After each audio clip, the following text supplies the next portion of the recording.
Tahukah Dunsana, 5 gunung api di Sumatera Barat? Gunung Talamau atau juga disebut Gunung Ophir adalah gunung tertinggi di Sumatera Barat yang terletak di Kabupaten Pasaman Barat. Gunung ini memiliki ketinggian 2.920 mdpl dan termasuk ke dalam tipe gunung api aktif. Gunung Singgalang merupakan salah satu gunung api yang aktif, namun tak lagi seaktif erupsi terakhir tahun 1981. Gunung ini memiliki ketinggian 2.877 mdpl dan terlihat mirip dengan Gunung Merbabu di Jawa Tengah.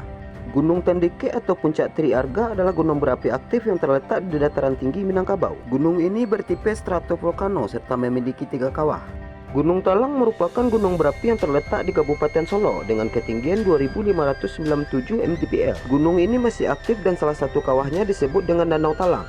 Gunung Merapi adalah sebuah gunung berapi kompleks. Gunung ini paling aktif di Sumatera. Ketinggiannya 2891 mdpl dengan beberapa kota besar dan kecil di sekitarnya.